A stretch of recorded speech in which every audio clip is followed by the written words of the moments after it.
గట్టి గురుని చెగంటెను ఈ ఎరుక అసలు పుట్టలేదని ఎంటిరి పుట్టని ఎరుక పుట్టుగిట్టుటలెట్లు చేసెను పుట్టినది ఈ వట్టి భ్రాంతని గుట్టు తెలియక తిరుగుచుంటిరి ఎందుకిస్తివి జన్మము జగదీశ్వరాన కెందుకిస్తివి జన్మము.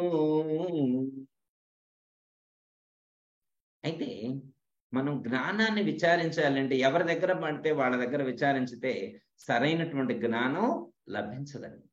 ఎందుకంటే జ్ఞానాన్ని పొందాలి అంటే ఆ జ్ఞానాన్ని అందించేటువంటి సద్గురువు కూడా సమర్థుడై ఉండాలి.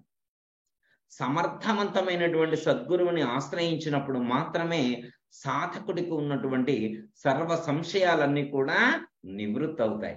అందుకే సద్గురువు కోసం అన్వేషించాలి అని చెప్తారు. మన అదృష్టం బాగుండి మనకు మంచి సద్గురువు లభించారు, అదే మన అదృష్టం. శ్రీ శ్రీ శ్రీ నిజానంద మిట్టపల్లి సత్యనారాయణ రాజయ్య గారు మనకు లభించటమే మన యొక్క బృహత్తరమైనటువంటి అదృష్టంగా మనం చెప్పుకోవచ్చు. అంటే నా గురువు నాకు గొప్ప, మీ గురువు మీకు గొప్ప, ఎవరి గురువు వాళ్ళకు గొప్ప, ఎవరి గురువు వాళ్ళకు గొప్ప. అంటే ఒక సద్గురువు మాత్రమే సాధకుణ్ణి సంసారం అనేటువంటి బంధనం నుండి విడగొట్టగలడు, సంసారం అనేటువంటి సాగరం నుండి బయట పడవేయగలుగుతాడు. అందుకే సద్గురువు కావాలి అని చెప్తున్నారు. ఇక్కడ ఏమని చెప్తున్నారంటే నువ్వు జ్ఞానాన్ని తెలుసుకోవాలంటే ఎలా తెలుసుకోవాలంటే గట్టి గురువునిచ్చే గంటెను. ఎలాంటి గురువు కావాలి? గట్టి గురువునిచ్చే గంటెను. ఈ ఎరుక అసలు పుట్టలేదని ఎంటిది.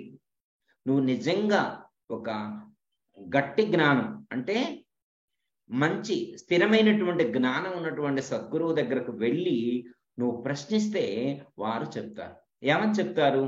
ఈ ఎరుక అసలు పుట్టలేదని అంటేది. మామూలు గురువులైతే ఈ ఎరుకకు సంబంధించినటువంటి భ్రాంతి కలిగిస్తారు, మనకి ఎరుకకు సంబంధించిన భ్రాంతి కలిగిస్తారు. కానీ ఇక్కడ సద్గురువు, గట్టి గురువు, నిజమైనటువంటి గురువు, యథార్థాన్ని బోధించే సద్గురువు, పరిపూర్ణ గురువు ఏం చెప్తారు అంటే ఈ ఎరుక అసలు పుట్టలేదని అంటేది. వారు ఏమంటున్నారు? ఎరుక పుట్టలేదని చెప్పంటున్నారు. మరి ఎరుక పుట్టకపోతే మరి పుట్టింది ఎవరు? ఎరుక పుట్టలేదని చెప్పి అక్కడ చెప్తున్నారు. గట్టి గురుని గంటెను ఈ ఎరుక అసలు పుట్టలేదని అంటేది. ఈ ఎరుక పుట్టలేదని చెప్పి అన్నారు. మరి పుట్టింది ఎవరు? ఎరుక పుట్టకపోతే మరి పుట్టింది ఎవరు? ఈ ప్రపంచాన్ని పుట్టించింది ఎవరు? ఎరుక అంటే ఏంటి అన్నదానికి మనకి భాగవత కృష్ణదేశకులు వారు ఒక మనకు నిర్వచనం చెప్తారు. అనేక సందర్భాల్లో అనేకమైనటువంటి నిర్వచనాలు చెప్పారు. మనం ఇక్కడ ఒక కందార్థాన్ని ఉదహరించుకోవచ్చు. ఎరుక అంటే ఏంటి, ఎరుక అంటే ఏంటి అన్నదానికి భాగవత కృష్ణదేశకులు వారు ఏమన్నారంటే పిండ బ్రహ్మాండంబులు రెండును, పిండ బ్రహ్మాండంబులు రెండును, ఈ రెంటిలోని రెండకములు, ఈ రెంటిలోని రెండకములు, ఖండములు నాలుగు గూడియు అఖండంబగు ఎరుక రూపు తన రామా తండ్రి, ఇది తెల్పిన కనుడే తల్లిదండ్రి అని చెప్పి చాలా చక్కగా వివరించారు. అంటే ఎరుక అంటే ఏంటంటే 4 అంశాలతో కూడి ఉన్నటువంటిది ఎరుక అని చెప్పారు. 4 అంశాలతో కూడి ఉన్నటువంటిది ఎరుక అని చెప్పారు. ఏమిటి? ఒకటి పిండము అంటే స్థూల శరీరము, అంటే పాదం మొదలు శిరస్సు వరకు ఉన్నటువంటి పాంచభౌతికమైనటువంటి శరీరం ఏదైతే ఉన్నదో అది ఒకటి. రెండోది అందులో ఉన్నటువంటి చైతన్యం, అంటే ఈ శరీరము, శరీరములో ఉన్న చైతన్యము, ఇది ఒక భాగం. ఈ రెండు కలిపి ఒక భాగం చెప్పారు. నెక్స్ట్ ఏమని చెప్పారు? బ్రహ్మాండము, బ్రహ్మాండములో ఉన్నటువంటి ఈశ్వర చైతన్యము, పిండాండము, పిండాండంలో ఉన్న జీవ చైతన్యము, బ్రహ్మాండము, బ్రహ్మాండములో ఉన్న ఈశ్వర చైతన్యము. అంటే పిండాండము అందులో ఉన్న చైతన్యము, బ్రహ్మాండము అందులో ఉన్న చైతన్యము. ఈ ఖండములు 4 కూడి, ఈ ఖండములు 4 కూడి అఖండంబగు ఎరుక రూపు గణరామా తండ్రి. ఈ 4 కలిస్తే అఖండ ఎరుక అని చెప్పడం అనేటువంటిది జరిగింది. చూడండి, శరీరము ఎరుకే, శరీరములో ఉన్న చైతన్యము ఎరుకే. ఈ మన కంటికి కనిపిస్తూ ఉన్నటువంటి ఈ జగత్తు మొత్తం కూడా, ఈ జగత్తు మొత్తం కూడా ఎరుకే. ఈ జగత్తు లోపల అనుశ్చితమై వ్యాపించి ఉన్నటువంటి ఆ తత్వం ఏదైతే ఉన్నదో, ఆ చైతన్యం ఏదైతే ఉన్నదో అది కూడా ఎరుకే. ఈ చరాచర జగత్తు ఎరుకే, శరీరము ఎరుకే, శరీరములో ఉన్న చైతన్యము కూడా ఎరుకే. ఈ 4 కలిసి అఖండ ఎరుక రూపు గణరామా తండ్రి. ఇది తెలిపిన గనుడే తల్లిదండ్రి. నిజంగా నీకు తల్లిదండ్రి అంటే వీళ్ళే.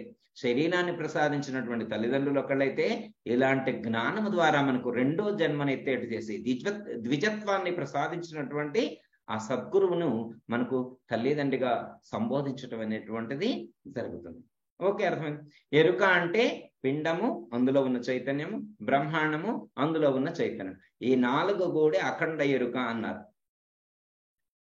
ఓకే, అర్థమైంది. అంటే బ్రహ్మాండం అనుకోండి, ఈ బ్రహ్మాండంలో 84 లక్షల దేవ ఉపాధులతో కూడి ఉన్నటువంటి సమస్త చరాచర జగత్తు నిండి ఉన్నది. మరి ఇది ఎక్కడి నుంచి వచ్చింది?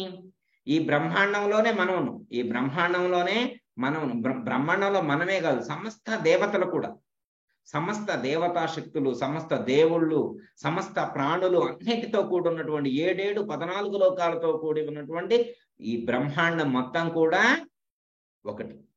ఈ బ్రహ్మాండం మొత్తం కలిపి ఒక్కటే. మళ్ళీ అది వేరే ఇది వేరే అని అనుకున్నటువంటి అవకాశం లేదు. 7 14 లోకాలతో కూడి ఉన్నటువంటి భూలోకం, భువర్లోకం, శుభలోకం, మహర్లోకం, జనలోకం, తపలోకం, సత్యలోకం, ఊర్ధ్వలోకాలు 7, అధోలోకాలైనటువంటి ఆతల, వీతల, సుతల, తలాతల, మహాతల, రసాతల, పాతాళ అనేటువంటి అధోలోకాలు 7. ఇవి 7 అవి 7, మొత్తం 14 లోకాలు. ఈ 14 లోకాలతో, చరాచర జగత్తుతో, సమస్త దేవతలతో, ప్రాణులతో, సమస్త వీటితో నిండి కూడి ఉన్నటువంటి ఏదైతే ఉన్నదో దీన్ని ఎరుక అని చెప్పారు. ఇది ఎరుక అని చెప్పారు. ఓకే, ఎరుక అంటే మనకు అర్థమైంది కదండి. ఎరుక అంటే ఇది అని చెప్పి భావత కృష్ణేశ్వర గారు చెప్పారు. ఓకే, బాగానే ఉంది. అయితే ఇక్కడ మనము, మన గురువు గారు ఇక్కడ మనకి ఏం చెప్తున్నారంటే, గట్టి గురుని చెగంటెను ఈ ఎరుక అసలు పుట్టలేదని అంటిరి. ఇక్కడ ఒక కన్ఫ్యూజన్. ఏమని చెప్తున్నారు? గట్టి గురువు గారి దగ్గరకు వెళ్తే, మామూలు గురువు గారు కాదు, గట్టి అచల గురువు దగ్గరకు వెళ్ళినప్పుడు, ఒక పరిపూర్ణ గురువు దగ్గరకు వెళ్ళినప్పుడు ఏమని చెప్తున్నారు? ఈ ఎరుక, ఎరుక అంటే ఏంటి అని మళ్ళీ అడుగుదు. ఎరుక అంటే ఇప్పుడు చెప్పుకున్నాం కదా, సమస్త బ్రహ్మాండం మొత్తం, అఖిలాండ కోటి బ్రహ్మాండాలన్నిటితో కూడి ఉన్నటువంటి సమస్త దేవతలు, సమస్త ప్రాణులు, సమస్త శక్తులు అన్నిటితో కూడి ఉన్నటువంటిది ఎరుక అని చెప్పారు కదా. మరి ఇది పుట్టలేదని చెప్పి గురువు గారు చెప్తున్నారు. ఇప్పుడు ఈ గురువు గారి దగ్గరకు వెళ్తే, పరిపూర్ణ గురువు గారి దగ్గరకు వెళ్తే, ఈ ఎరుక అసలు పుట్టలేదని అంటిది అన్నారు. పుట్టలేదా? ఈ ఎరుక పుట్టలేదా? మరి ఎరుక పుట్టకపోతే ఈ ప్రపంచం కూడా పుట్టలేదనట్టే కదా, ఈ విశ్వం కూడా పుట్టలేదనట్లే కదా, మరి పంచభూతాలు లేనట్లే కదా, పంచ తన్మాత్రకలు లేనట్లే కదా, పంచశక్తులు లేనట్లే కదా, పంచ బీజాలు లేనట్లే కదా, పంచదేవతలు లేనట్లే కదా, సూత్రాత్మ లేనట్లే కదా, ఈశ్వరుడు లేనట్లే కదా.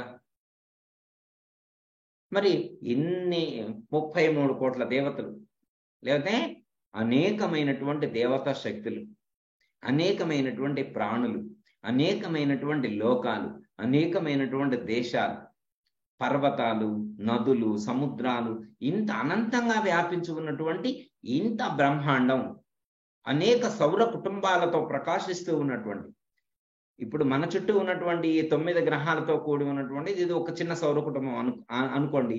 బ్రహ్మాండంలో ఇలాంటి సౌర కుటుంబాలు అనేక ఉన్నాయి, లక్షల్లో ఉన్నాయని చెప్పి శాస్త్రవేత్తలు చెప్తున్నారు. అనుభవజ్ఞులైనటువంటి ఋషులు మనకు అందిస్తున్నారు.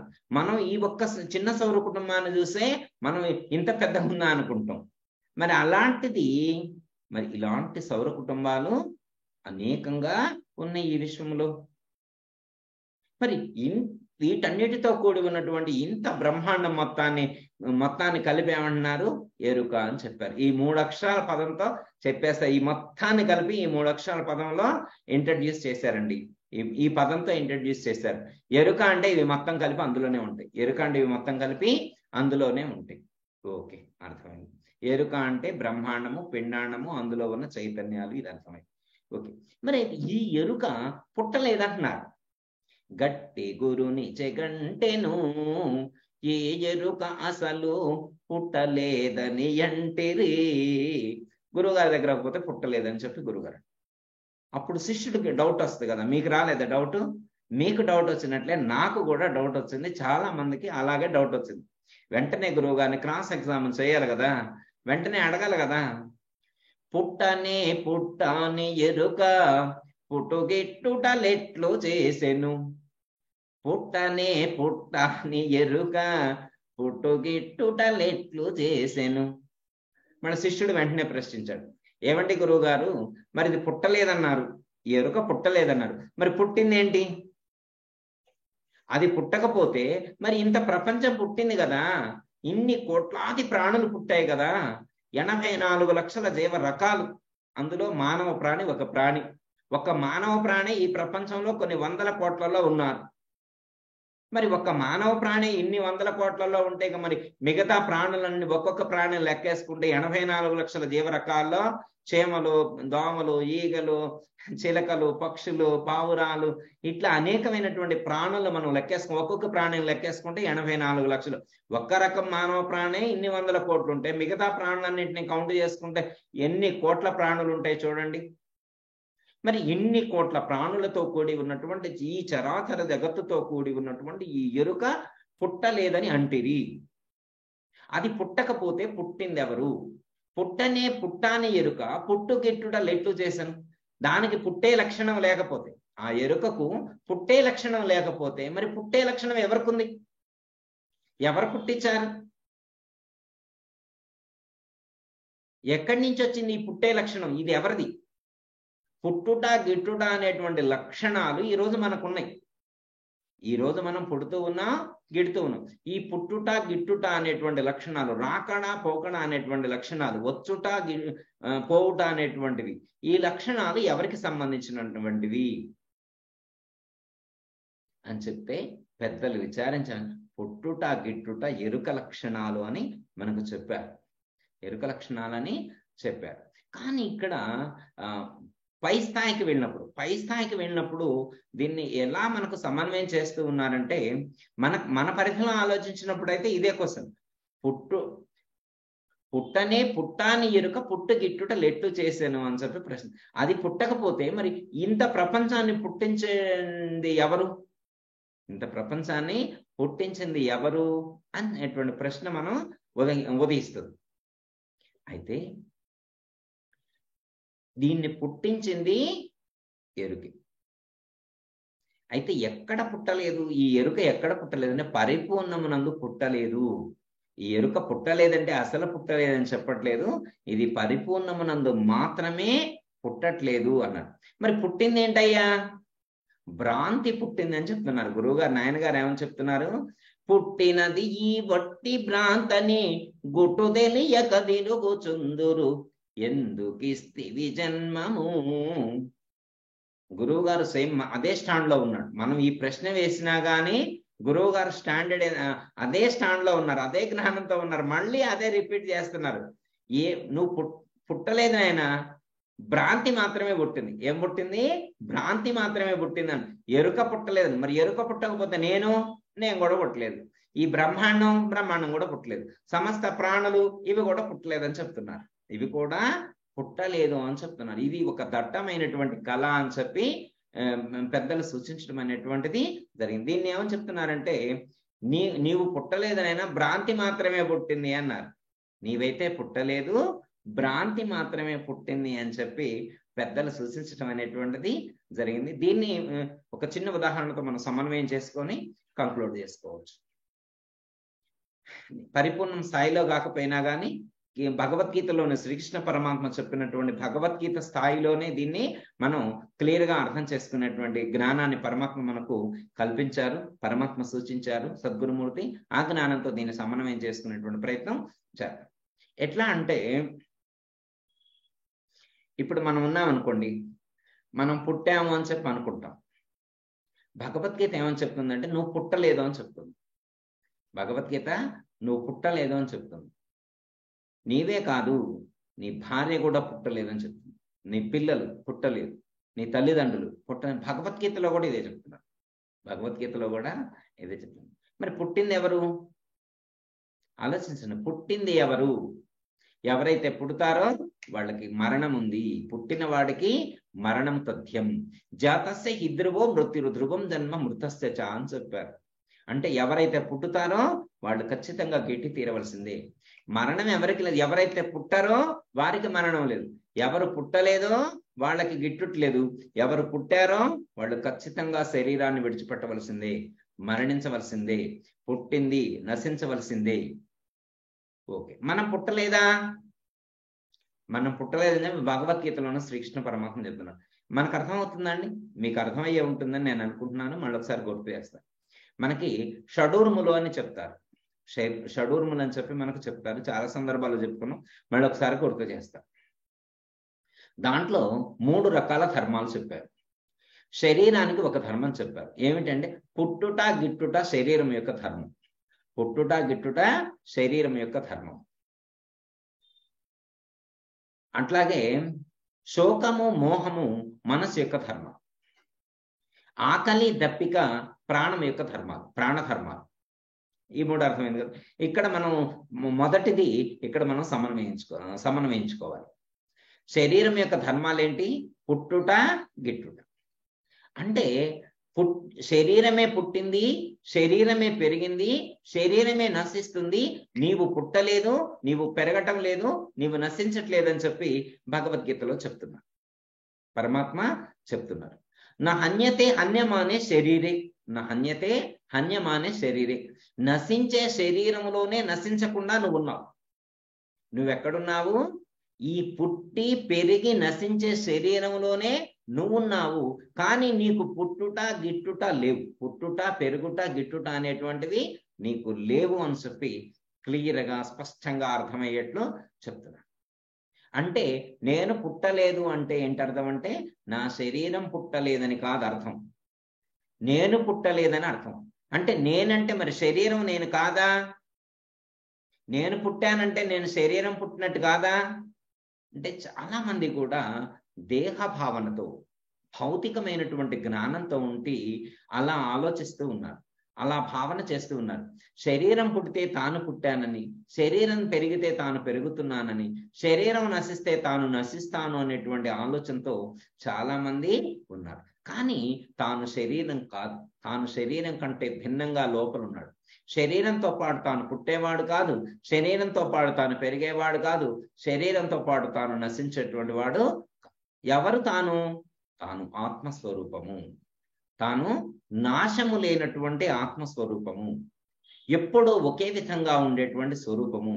అట్టి ఆత్మకు పుట్టుట లేదు, గిట్టుట లేదు. అది పుట్టేది కాదు, ఇంకొక దాన్ని పుట్టించేది కాదు, అది గిట్టేటువంటిది కూడా కాదు, అది మరణించేది కాదు, ఇంకొక మరణానికి అది కారణమయ్యేటువంటిది కూడా కాదు అని చెప్పి భగవద్గీతలో చెప్పటం అనేటువంటిది జరిగింది. నైనం చిన్నంత శస్త్రాణి న చైనం క్లేదయంతి అపో నశోచైతి మారుతః అని చెప్తారు. అంటే అది అస్త్ర శస్త్రాల చేత ఛేదింపబడేటువంటిది కాదు, వాయువు చేత ఎండింపబడేటువంటిది కాదు, అగ్నితో కాల్చబడేటువంటిది కాదు, నీటితో తడపబడేటువంటిది కాదు అని చెప్పి భగవద్గీతలో సూచించడం అనేటువంటిది జరిగింది. అది లోపలే ఉంటది, కానీ అది తడిచేటువంటిది కాదు, దానికి మలినాలు అంటేటువంటిది కాదు. ఓకే, అర్థమైంది. ఆత్మ అంటే నేను, నేనంటే శరీరము కాదు అని తెలుసుకోవాలి, నేనంటే ఆత్మ అని తెలుసుకోవాలి. ఎవరైతే నేను అంటే శరీరము కాదు ఆత్మ అని తెలుసుకుంటారో వాళ్లకు ఈ జ్ఞానం దృఢమవుతుంది. అర్థమైందండి? అంటే నేను వేరు, నా చుట్టూ ఉన్నటువంటి వస్తువులు కానీ శరీరం కానీ ఇవన్నీ వేరు అనేటువంటి జ్ఞానాన్ని మనం కలిగి ఉంటే ఈ సమస్యకి మనకు సమాధానం దొరుకుతుంది. ఉదాహరణకి సపోజ్ ఒక ఇంట్లో ఉన్నాం అనుకోండి, ఏమంటాం? ఈ ఇల్లు నాది అంటాం. నేను ఇంట్లోనే ఉన్నా, నేను ఇల్లు నాదే కానీ నేను ఇల్లు కాదు. ఇల్లు నాదే కానీ నేను మాత్రం ఇల్లు కాదు.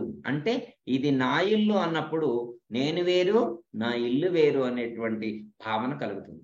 ఒక ఉదాహరణకి అతనే ఒక షర్ట్ ఉంది అనుకోండి, ఇది నా షర్టు అంటారు. అంటే షర్టు వేరు, అతను వేరు అనేటువంటి.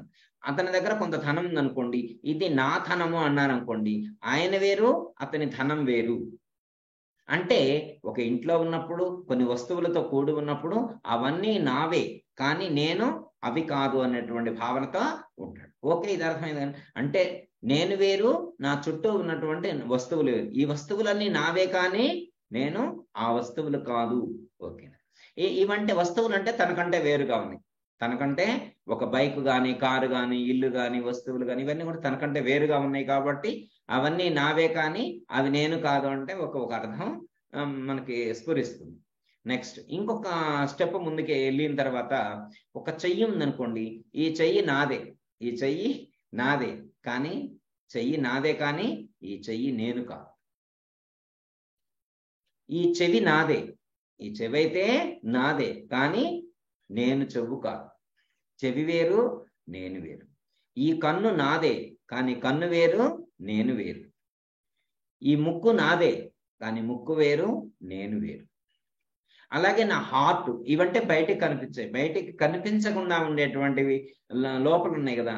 ఒక హార్ట్ను ఉదహరించుకున్నాం అనుకోండి, ఈ హార్ట్ నాదే, ఈ హార్ట్ నాదే కానీ ఈ హార్ట్ కంటే నేను వేరుగా ఉన్నాను. అంటే శరీరంలో ఉన్నటువంటి అవయవాలన్నీ నావే కానీ ఇవి అవన్నీ నేను కాదు. ఇవి కొంచెం ఇంకొంచెం లోపలికి వెళ్ళి ఇంకొంచెం మనం పరిశీలన చేసినప్పుడు, మనసు నాదే, నా మనసు బాగోలేదు అంటాడు. నా మనసు బాగోలేదు అంటే తాను వేరు, తన మనసు వేరు అనేటువంటి భావన స్ఫురిస్తుంది. నా ప్రాణం బాగోలేదు అంటారు చాలా మంది. నా ప్రాణం బాగోలేదు అంటారు. ప్రాణం బాగోలేదంటే ఏంటి అర్థం? తాను వేరు, తన ప్రాణం వేరు అనేటువంటి ఆలోచన కలుగుతుంది. ఓకే, అర్థం. అంటే ప్రాణం కంటే తాను వేరుగా ఉన్నాడు, మనస్సు కంటే తాను వేరుగా ఉన్నాడు, ఇంద్రియాల కంటే వేరుగా ఉన్నాడు, అవయవాల కంటే తాను వేరుగా ఉన్నాడు, శరీరం కంటే తాను వేరుగా ఉన్నాడు. ఇవన్నీ తాను కాదు, ఇవన్నీ తాను కాదు. మరి తానెవరు? తాను ఎవరు అంటే అహం బ్రహ్మస్మి, తాను బ్రహ్మమే అయ్యున్నాడు. సోహమస్మి అని చెప్పారు. సోహమస్మి, అహం బ్రహ్మస్మి అన్న సోహమస్మి అన్న ఒకటి. అంటే బ్రహ్మమే నేను. నేనెవరు? బ్రహ్మమే నేను. ఓకే, శరీరం లక్షణాలు ఇవన్నీ కూడా పుట్టడం, పెరగటం, నశించటం శరీరం లక్షణాలు. కానీ ఆత్మ పుట్టేటువంటిది కాదు, పెరిగేటువంటిది కాదు, నశించేటువంటిది కాదు. ఈ జ్ఞానం దృఢమైతే, ఈ జ్ఞానం దృఢమైతే మరి ఇప్పుడు పుట్టింది ఎవరు, పెరిగింది ఎవరు, నశించింది ఎవరు అంటే ఏం చెప్తాం? ప్రకృతి. శరీరం పుట్టింది, శరీరం పెరిగింది, శరీరం నశించుతుంది, కానీ నేను పుట్టేవాణ్ణి కాదు, పెరిగేవాణ్ణి కాదు, నశించేటువంటి వాడిని కాదు. ఈ ఇంద్రియాలకు సంబంధించినటువంటి వృత్తులు ఏవైతే ఉన్నాయో, ఇంద్రియాల యొక్క వ్యాపారాలు ఏవైతే ఉన్నాయో వాటితో నాకేమైనా సంబంధమా? కన్నుతో చూసే దృశ్యాలకు కానీ, చెవులతో వినేటువంటి శబ్దాలకు కానీ, ముక్కు ద్వారా ఎరిగేటువంటి వాసనతో కానీ, నాలుక ద్వారా ఎరిగేటువంటి రుచులతో కానీ, చర్మముతో ఎరిగేటువంటి స్పర్శలతో కానీ, మనస్సుతో చేయబడేటువంటి సంకల్ప వికల్పాలతో కానీ, బుద్ధితో చేసేటువంటి నిశ్చయాలతో కానీ, జ్ఞానము ద్వారా ఎరగేటువంటి దాంతో కానీ నాకేమైనా సంబంధం ఉందా? నాకేమీ సంబంధం లేదు. అవన్నీ నేను కాదు, అవన్నీ నేను కాదు అని తెలుసుకోవడం జ్ఞానం. అదే చెప్తున్నాను. పుట్టినది ఈ వట్టి భ్రాంతని గుట్టు తెలియక తిరుగుచుంటిరి. ఏం పుట్టింది అంటే భ్రాంతి పుట్టింది. నిజంగా నేను ఈ శరీరం పుట్టింది. పుట్టింది ఎవరు? శరీరం పుట్టింది. పెరిగింది ఎవరు? శరీరం పెరిగింది. నశించేది ఎవరు? శరీరం నశించేది. మరి నేను పుట్టేవాణ్ణి కాదు, పెరిగేవాణ్ణి కాదు, నశించేవాణ్ణి కాదు, కానీ నేను భ్రాంతి పడుతున్నా. శరీరం పుట్టితే నేను పుట్టాను అనుకుంటున్నా, శరీరం పెరిగితే నేను పెరుగుతున్నా అనుకుంటున్నా, శరీరానికి దుఃఖం వస్తే నాకు దుఃఖం వచ్చింది అనుకుంటున్నా, శరీరానికి సుఖం వస్తే నాకు సుఖం వచ్చింది అనుకున్నా.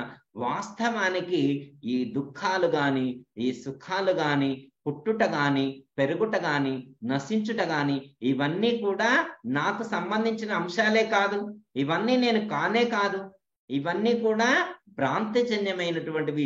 ఇవన్నీ శరీరానికి సంబంధించినటువంటి, ఇవన్నీ కూడా దేహ లక్షణాలు, దేహ భావానికి సంబంధించినటువంటివి తప్ప నాకు సంబంధించినటువంటివి కావు అనేటువంటి జ్ఞానంతో ఉండాలి. ఏం పుట్టింది మనకంటే? భ్రాంతి పుట్టింది. మనకేం పుట్టింది? భ్రాంతి పుట్టింది. నేనే అంటే శరీరం పుడితే నేను పుట్టాను అనుకున్నా, కానీ శరీరం నేనా? నేను శరీరమా? నేను వేరు, శరీరం వేరు. పెరిగింది ఎవరు? శరీరం. నేను పెరిగానా? నాకు పుట్టుట లేదు, పెరుగుట లేదు, తరుగుట లేదు, విరుగుట లేదు, ఎరుగుట లేదు, మరచుట లేదు. ఇవేవి నాకు లేవు అనేటువంటి జ్ఞానం దృఢంగా ఉన్నటువంటి వాడికి భ్రాంతి తొలగిపోతుంది. భ్రాంతిలో ఉన్నటువంటి వాడు తాను ఉన్నాను అనేటువంటి భ్రమతో ఉంటాడు. చిన్న ఎగ్జాంపుల్ ఒకటి, మనం అంటే కలిసి ఉన్నప్పుడు మనం అర్థం చేసుకోవడంలో డిఫరెన్స్ ఉంటుంది. రెండు కలిసి ఉన్న కారణం చేత దాని అంటే లోపల ఉన్నటువంటి నేను కూడా, లోపల ఉన్నటువంటి నాకే ఈ లక్షణాలు అన్నీ ఉన్నాయి అని చెప్పి నేను ఎందుకు అనుకుంటున్నాను అంటే వాటికి దగ్గరగా ఉండటం చేత అలాంటి భావన స్ఫురిస్తూ ఉంది. అలాంటి భావన స్ఫురిస్తూ ఉంది. ఎలా అనే దానికి చిన్న ఎగ్జాంపుల్ ఒకటి చెప్పుకోవచ్చు. ఒక టేబుల్ మీద రెడ్ కలర్ క్లాత్ వేశారు. ఏం చేశారు? ఒక టేబుల్ మీద రెడ్ కలర్ క్లాత్ వేశారు. ఆ క్లాత్ మీద ఒక వైట్ కలర్ గ్లాస్ పెట్టారు. ఒక గాజు గ్లాస్ అనేటువంటిది, ఒక అద్దాన్ని దాని మీద పెట్టారు. ఇప్పుడు దూరం నుండి చూస్తే అద్దం ఎలా కనబడుతుందండి? ఎర్రగా కనబడుతుంది. అద్దం ఎలా కనబడుతుంది? ఎర్రగా కనబడుతుంది. నిజంగా అద్దం ఎర్రగుందా? నిజంగా అద్దం ఏమైనా ఎర్రగా ఉందా? లేదు. మరి ఎందుకు అలా కనిపిస్తుంది అంటే ఆ క్లాత్తో ఆ యొక్క అద్దం అనుసంధానమై ఉండటం చేత, ఆ క్లాత్తో ఆ అద్దం సంబంధాన్ని కలిగి ఉన్నటువంటి కారణం చేత, ఆ క్లాత్తో కలిసి ఉన్నటువంటి కారణం చేత ఆ క్లాత్ యొక్క లక్షణాలే దానిలో ప్రతిబింబిస్తున్నట్లుగా ఉన్నాయి. వాస్తవానికి ఆ గ్లాస్ తీసేమనుకోండి, క్లాత్ ఒక చేతిలో, గ్లాస్ ఒక చేతిలో పట్టుకుంటే ఇది ఎర్రగా ఉంటది, ఇది తెల్లగా ఉంటది. దీనికి అసలు సంబంధమే ఉండదు. దీనికి సంబంధమే ఉండదు. వాటిని విడివిడిగా చూడటం రావాలి మనకి. క్లాత్ని, గ్లాసుని అవి రెండూ కలిసి ఉన్నా కానీ, అవి రెండూ కలిసి ఉన్నప్పటికీ కూడా వాటిని విడగొట్టి చూడటం కలిగిన ఎవరికైతే వస్తుందో, ఆ జ్ఞానం ఎవరికైతే ఉంటాయో, అవి రెండూ ఒక్కటిగా ఉన్నప్పటికీ కూడా జ్ఞానము ద్వారా విభజన చేసి వాటిని నువ్వు విచారణ ద్వారా గుర్తించినట్లయితే క్లాత్ ఎర్రగా ఉంటది, గ్లాస్ తెల్లగా ఉంటది అనేటువంటి జ్ఞానం నీకు దృఢపడుతుంది. భగవద్గీతలో కూడా పరమాత్మ 13వ అధ్యాయం కాడి నుంచి ఇదే చేస్తారు. 13వ అధ్యాయంలో ఇదే చెప్తారన్నమాట. అంటే 12వ అధ్యాయంలో భక్తి తత్వాన్ని గురించి చెప్తారు. భక్తిలో ఎలాంటి లక్షణాలు ఉంటే భక్తుడు అవుతాడు అనేటువంటి విషయాన్ని మనకి సూచిస్తారు. సూచించిన తర్వాత ఏం చెప్తారంటే 13వ అధ్యాయంలో ఆ జ్ఞానాన్ని కలిగిస్తారు. ఇదే జ్ఞానాన్ని ఈ భ్రాంతిని తొలగిస్తారనమాట. ఏం చేస్తారు? ఆ అధ్యాయం పేరు మీకు గుర్తే ఉంటుంది. మరొకసారి గుర్తు చేసుకోండి. మనం చాలాసార్లు చెప్పుకున్నాం, ఒకసారి గుర్తు చేసుకోండి. ఏంటది? క్షేత్రజ్ఞ విభాగ యోగము. అధ్యాయం పేరేంటి? క్షేత్రజ్ఞ విభాగ యోగం. ఆ యోగం ఎలాంటి యోగం కలగాల సాధకుడికి ఎలాంటి యోగం సిద్ధించాలి అంటే క్షేత్రజ్ఞుణ్ణి విభజించే జ్ఞానం కావాలి. క్షేత్రజ్ఞుణ్ణి విభజించి తెలుసుకునేటువంటి యోగం సిద్ధించాలి. అది భగవద్గీతలో పరమాత్మ చెప్పినటువంటి యోగం, పరమాత్మ చెప్పినటువంటి జ్ఞానం. క్షేత్రం అంటే ఏది? శరీరము. క్షేత్రజ్ఞుడు అంటే శరీరంలో ఉన్నటువంటి శరీరి, చైతన్యము, ఆత్మ. ఓకే, అర్థమైంది కదండి? అంటే క్షేత్రం అంటే ఉదాహరణకి ఒక చోట పొలం అని చెప్తాను అనుకోండి. ఒక వ్యవసాయం చేసేటువంటి పొలం. ఒక పొలంలో ఒక రైతు వ్యవసాయం చేయడం కోసం ఆ పొలంలో నిల్చున్నాడు అనుకోండి. రైతు ఒక పొలంలో నిల్చున్నాడు అనుకోండి. ఇప్పుడు రైతు వేరే, పొలం వేరే. పొలము క్షేత్రం అయితే ఆ పొలంలో పనిచేసేటువంటి వాడు, ఆ పొలంలో నిల్చున్నటువంటి వాడు క్షేత్రజ్ఞుడు. పొలము క్షేత్రము, అందులో ఉన్నటువంటి వాడు క్షేత్రజ్ఞుడు. పొలం వేరే, రైతు వేరే. క్షేత్రం వేరే, క్షేత్రజ్ఞుడు వేరే. అతను పొలంలో నిల్చున్నంత మాత్రాన అతడు కూడా పొలానికి సంబంధించినటువంటి వాడే అని అలా అనుసంధానం చేసి చెప్పుకోకూడదు. అలాగే అంటే క్లాత్ క్షేత్రం అయితే ఆ క్లాత్ పైన ఉన్నటువంటి అర్థము క్షేత్రజ్ఞుడుగా మనం చెప్పుకోవచ్చు. అలాగే శరీరం క్షేత్రం అయితే ఈ శరీరంలో ఉన్నటువంటి చైతన్యము క్షేత్రజ్ఞుడుగా మనం చెప్పవచ్చు. ఓకే, అర్థమైంది కదండి. అంటే క్షేత్రము వేరే, క్షేత్రజ్ఞుడు వేరే. క్షేత్రములో క్షేత్రజ్ఞుడు ఉన్నాడు. క్షేత్రజ్ఞుడి యొక్క చైతన్యము ద్వారా క్షేత్రజ్ఞుడి యొక్క చైతన్యము ద్వారా ఈ క్షేత్రములో ఉన్నటువంటి ఇంద్రియాలు ఇవన్నీ కూడా ప్రభావితమై అవి తమ తమ వృత్తులు యందు చరిస్తూ ఉన్నాయి. క్షేత్రజ్ఞుడు లేడనుకోండి, శరీరంలో ఏవి కూడా పని చెయ్యవు అని చెప్పటం అనేటువంటిది. ఓకే, ఇప్పుడు మనకి ఇక్కడ అర్థమైంది కదండి. పుట్టని ఎరుక పుట్టుగిట్టుటలెట్లు చేసెను, పుట్టినది ఈ వట్టి భ్రాంతని గుట్టు తెలియక తిరుగుచుంటిరి. ఏం పుట్టింది అంటే భ్రాంతి జనించింది. ఏమిటా భ్రాంతి? తాను పుట్టలేదు, పుట్టకపోయినా గాని నేను పుట్టాను అని భ్రమించుతున్నాడు. అంటే తాను ఆత్మస్వరూపము, తాను పుట్టేవాడు కాదు, తాను గిట్టేవాడు. పుట్టింది శరీరము, పెరిగింది శరీరము, నశించేది శరీరము అనేటువంటి జ్ఞానం కలిగినటువంటి వాడు ఇక దుఃఖించడండి. చాలా మంది ఎవరైనా మరణించారనుకోండి, మనం చింతిస్తూ ఉంటాం, బాధపడుతూ ఉంటాం. నిజంగా భగవద్గీతలో అదే చెప్తారు, నువ్వెందుకు దుఃఖిస్తావు? నశించింది ఎవరు? అందులో ఉన్నటువంటి ఆత్మకు నాశము లేదు. నాశము లేదు. ఆత్మ నశించేటువంటిది కాదు, శరీరం మాత్రమే నశించేటువంటిది. నువ్వు శరీరంతో పాటు పుట్టలేదు, శరీరంతో పాటు పెరగలేదు, శరీరంతో పాటు నశించేటువంటివి కాదు. అలాంటి భ్రాంతిని విడిచిపెట్టినట్లయితే చాలు. తాను పుట్టేవాడు కాదు, పెరిగేవాడు, నశించేవాడు కాదు అనేటువంటి జ్ఞానం ఎవరికైతే దృఢమవుతుందో, ఎవరికైతే ఆ భ్రాంతి తొలగిపోతుందో, ఇంకా వాడు నిశ్చింతగా ఉంటాడు. ఇంకా ఎలాంటి చింత లేకుండా ఉంటాడు, ఎలాంటి దుఃఖము లేకుండా ఉంటాడు. ఇక అతన్ని బాధ పెట్టేటువంటిది ఏముంటదని? ఇప్పుడు ఈ ప్రపంచంలో అందరికీ ఉండేటువంటి భయం ఏంటి? మరణ భయం. ప్రపంచంలో ఉన్నటువంటి భయాల కంటే అత్యంత కష్టమైనటువంటి ఇబ్బంది కలిగించేటువంటిది ఏంటంటే మరణ భయం. ఇంకా ఆ భయం కంటే పెద్ద భయం ఏమీ లేదండి. కానీ ఆత్మజ్ఞానం కలిగినటువంటి వాడికి ఆ భయం కూడా తొలగిపోతుంది. వందే మహాభయహరం గురురాజ మంత్రం అన్నారు. అంటే సద్గురుమూర్తి ఉపదేశించేటువంటి ఆ సోహం అనేటువంటి మంత్రాన్ని ఎవరైతే అనుష్ఠానం చేస్తారో, ఎవరైతే ఉపాసన చేస్తారో, ఆ సోహం అనేటువంటి అజప గాయత్రి మంత్రాన్ని ఉపాసన చేసినటువంటి వారికి ఈ మరణం అనేటువంటి భయం తొలగిపోతుంది అని చెప్తున్నారు. వందే మహాభయహరం గురురాజ మంత్రం, సద్గురుమూర్తి ఉపదేశించేటువంటి మంత్ర రాజమది సోహం మంత్రం. అలాంటి మంత్రాన్ని అనుష్ఠానం చేస్తే ఏమవుతుంది? నేనే బ్రహ్మము, ఈ శరీరము నేను కాదు అనేటువంటి జ్ఞానం దృఢమవుతుంది అని చెప్పడం అనేటువంటిది జరిగింది. ఓకే, పుట్టినది ఈ వట్టి భ్రాంతని గుట్టు తెలియక తిరుగుచుంటివి, ఎందుకిస్తివి జన్మము. నాయన ఇక అప్పుడు నాకు జన్మ ఎందుకు ఇచ్చావు అనేటువంటి ప్రశ్న కూడా లేదు. అసలు దాన్ని పుట్టలేదు కదా, పుట్టలేదనే విషయం క్లారిటీ వచ్చేసింది అనుకోండి. పుట్టలేదనేటువంటి క్లారిటీ వస్తే ఇబ్బంది ఏముంది? అలాంటి ప్రాబ్లం ఏమీ ఉండదు.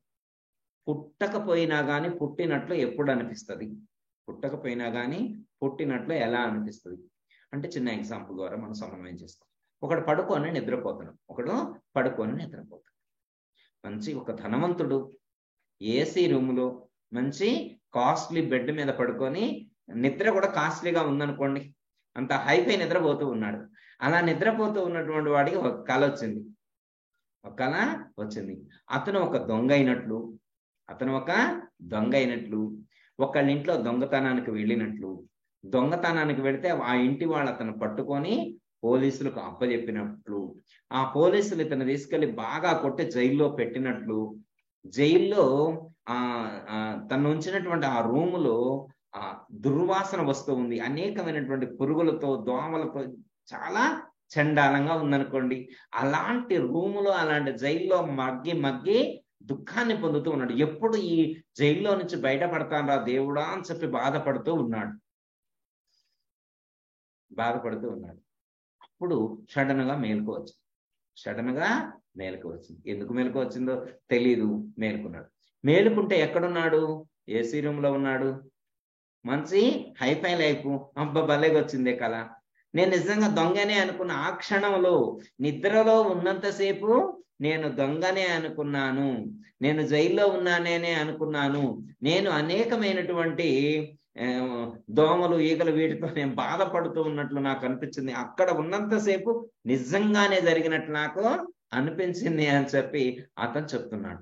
ఇప్పుడు అది నిజమా అబద్ధమా? తాను కలలో అనుభవించినటువంటిది నిజమా అబద్ధమా? ఇప్పుడు కలలో ఉన్నది ఎవరు? తనేనా, వేరే వాళ్ళు ఎవరైనా ఉన్నారా? ఇప్పుడు తన కలలో తానున్నాడా, వేరే వాళ్ళు ఉన్నారా? ఇప్పుడు కలలో దొంగతనం చేసింది ఎవరు? ఆ కలలో దొంగతనం చేసింది ఎవరు? ఆ కలలో తనని జైలుకు తీసుకెళ్ళింది ఎవరు? ఆ జైల్లో పెట్టింది ఎవరు? జైల్లో దుఃఖాన్ని అనుభవించింది ఎవరు? తానేనా, వేరే వాళ్ళ? తానే అనుభవించాడు కాబట్టి తాను మేలుకున్నప్పుడే అవన్నీ తొలగిపోయాయి. ఎవరైతే కలలో ఉంటారో వాళ్ళు మేల్కోవాలి, ఎవరికైతే కలుందో వాళ్ళు మేల్కొనాలి. ఎవరైతే కల నుండి మేల్కొంటారో వాళ్లకు కల ద్వారా వచ్చేటువంటి దుఃఖాలు లేకుండా పోతాయి అని చెప్పడం అనేటువంటిది జరిగింది. అలాగే మనం కూడా ఆ సద్గురుమూర్తి యొక్క జ్ఞానంతో మేల్కొన్నట్లయితే ఈ దత్తమైనటువంటి ఎరుకతో కూడి ఉన్నటువంటిది ఇదంతా కూడా కళ అనేటువంటి జ్ఞానం మనకి దృఢమవుతుంది. అప్పుడు ఈ దుఃఖాలన్నీ నశిస్తాయి అని చెప్పటం అనేటువంటిది జరిగింది. అంటే మహాత్ములు మనకు అచల సాంప్రదాయంలో సూచించేటువంటి అచల పరిపూర్ణ పరవాక్యమునందు ఈ ఎరుక పుట్టలేదు అనేటువంటి జ్ఞానం దృఢమైనట్లయితే, అంటే ఎరుక పుట్టలేదంటే ఎరుక అయ్యింది, ఎరుక పుట్టింది, పెరిగింది, నశించింది, కానీ ఈ ఎరుక పరిపూర్ణమునందు పుట్టలేదు. ఈ ఎరుక ఎక్కడ పుట్టలేదు? ఎరుక పరిపూర్ణమునందు పుట్టలేదు అని చెప్పి, ఎరుకకు పరిపూర్ణమునందు స్థానము కూడా లేదు అని చెప్పి, ఈ ఎరుక యొక్క భ్రాంతిలో నుండి, ఈ యొక్క ఎరుక యొక్క కలలో నుండి నువ్వు మేల్కొన్నట్లయితే, ఈ ఎరుక యొక్క కలలో నుండి నువ్వు మేల్కొన్నట్లయితే ఆ భ్రాంతి తొలగిపోతుంది, నీకు దుఃఖం తొలగిపోతుంది, మళ్ళీ జన్మ లేనటువంటి స్థితి ఏర్పడుతుంది అని చెప్పటం అనేటువంటిది జరిగింది. ఓకే, అర్థమైంది కదా? అదే కంక్లూషన్. ధరను వైరాపురమున శ్రీ సత్యయాఖ్య గురుని సేవలు చేసియు కృష్ణమూర్తి పరము తెలిసిన విధము గనకను జనులు ఇలలు, కృష్ణమూర్తి పరము తెలిసిన విధము గనకను జలలు ఇలలు, ఎరుక మరపుల చిక్కులోబడి మరుగు తెలియక మ్రగ్గుచుంటిరి, ఎందుకిస్తివి జన్మము జగదీశ్వర నాకెందుకిస్తివి జన్మము. ఎరుక మరపుల కృష్ణమూర్తి పరము తెలిసిన విధము గనకను జనులు ఇలలు, కృష్ణమూర్తి పరము తెలిసిన విధము గనకను జనులు ఇలలో, ఎరుక మరపుల చిక్కులోబడి మరుగు తెలియక మ్రగ్గుచుంటిరి. ఎరుక మరపుల యొక్క చిక్కులోబడి మరుగు తెలియక మ్రగ్గుచుంటిరి అంటే ఎందుకంటే కృష్ణమూర్తి పరము తెలిసి, అంటే శ్రీ సత్యయాక సద్గురువుల యొక్క సన్నిధి చేరి నేను ఇలాంటి గొప్పదైనటువంటి జ్ఞానాన్ని పొందటం అనేటువంటిది జరిగింది. అయితే మీరు కూడా ఇలాంటి గొప్పదైనటువంటి జ్ఞానాన్ని ఆ సద్గురుమూర్తి బోధించినటువంటి, ఆ సద్గురుమూర్తి సూచించినటువంటి గొప్పదైనటువంటి ఈ జ్ఞానాన్ని పొందినట్లయితే మళ్ళీ జన్మకు రారు అనేటువంటి విషయాన్ని ఇక్కడ సూచించడం అనేటువంటిది జరిగింది. కృష్ణమూర్తి పరము తెలిసిన విధము గనకను జనులు ఇలలో, ఎరుక మరపుల చిక్కులోబడి మరుగు తెలియక మ్రగ్గుచుంటిరి అని చెప్తున్నారు. అంటే ఈ ఎరుక మరపు అనేటువంటి యొక్క మరుగు తెలుసుకోండి. ఎరుక అంటే ఏంటి, మరపు అంటే ఏంటి, దీనికి సంబంధించినటువంటి సమగ్రమైనటువంటి జ్ఞానం లేక వాళ్ళు ఈ ఎరుకలోనే పడి అనేకమైనటువంటి చిక్కుల్లో అనేకమైనటువంటి చిక్కులతో దుఃఖాన్ని పొందుతున్నారు అని సూచించడం అనేటువంటిది జరిగింది. కాబట్టి మనందరం కూడా సద్గురుమూర్తి సూచించినటువంటి పద్ధతిగా ఈ యొక్క భ్రాంతి రహిత స్థితిని పొందినట్లయితే, భ్రాంతి రహిత స్థితిని పొందినట్లయితే ఖచ్చితంగా మనకు జన్మరహిత స్థితి కలుగుతుంది. అందులో ఏమాత్రం కూడా సందేహం లేదు. సద్గురుమూర్తి ఈ తత్వం ద్వారా మనకు ఎలాంటి జ్ఞానం కలిగించారో అలాంటి జ్ఞానంతో చరించి మన జన్మను సార్థకం చేసుకునేటువంటి ప్రయత్నం చేద్దాం. దయతల సద్గురు ప్రభు మహారాజుకు అందరికీ జయ గురు.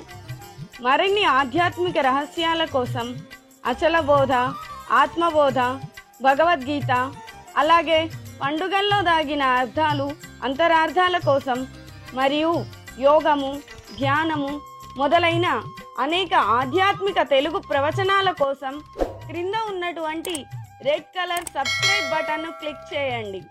అలాగే ప్రక్కనే ఉన్నటువంటి గంట సింబల్ను నొక్కండి. అలాగే ఈ వీడియో మీకు నచ్చినట్లయితే లైక్ చేయండి మరియు షేర్ చేయండి. జై గురు.